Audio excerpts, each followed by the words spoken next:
here is a guy who I relate to. Okay. He's reprehensible. That's partly why I relate to him. I love his name, Dalton Clodfelter.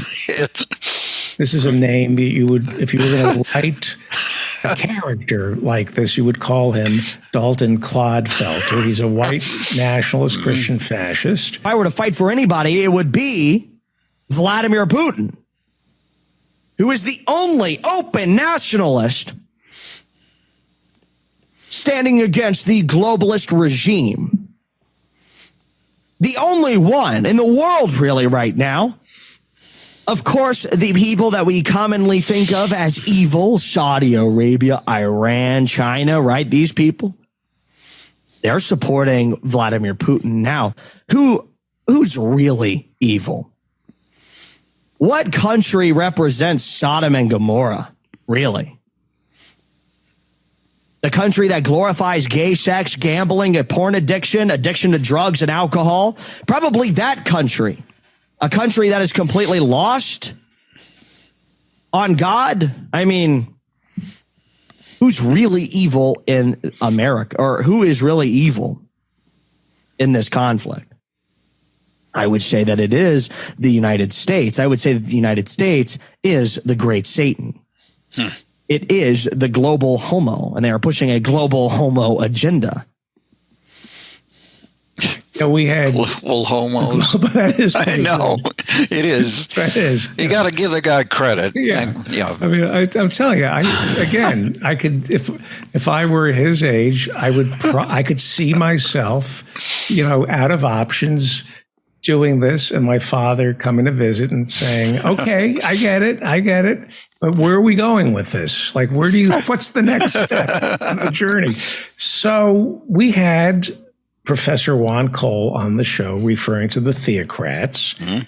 He was on, I think, 3 weeks ago, and he said something with Professor Adnan Hussein that blew me away. He said the far right in this country, the theocrats, are rooting for the religious police in Iran. Yep. And the more, once you hear something like that, and then you just start seeing these clips, he's calling America the great Satan. I mean, the Ayatollah Khomeini used to say that. What's going on here?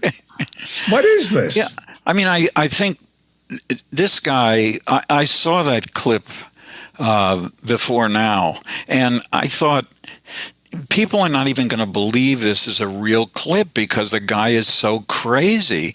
But I think they do. I don't know this Clodfelter fellow, but he, when you listen to the kinds of things that are said, even on Fox News, now that they've allegedly become a little more moderate, which is laughable. But they listen to this stuff. Tucker Carlson is a moderate? No, I think there's a perception that the Fox News channel, because of all the goofy other cable outlets. I mean, you watch those. I mean, you can't even believe they're speaking to you from this planet. That's where I play all my clips from. Yeah, I love them. Yeah, they're great. OWN and Newsmax. They're amazing. I know, they're great. They're wonderful. So, but you start somebody that hears Clodfelter, and then that same day happens to tune into Laura Ingraham or tunes into Tucker Carlson, and they're not saying it as bluntly as Clodfelter, but they're kind of saying there's something to be respected in the power of Vladimir Putin.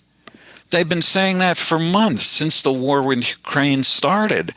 And they never change their tune. You don't ever go to Fox News at 10 o'clock at night and say, I wonder what they're going to show about the devastation that Russia is pounding the Ukrainian cities with. Look at these dead people. You don't ever see that.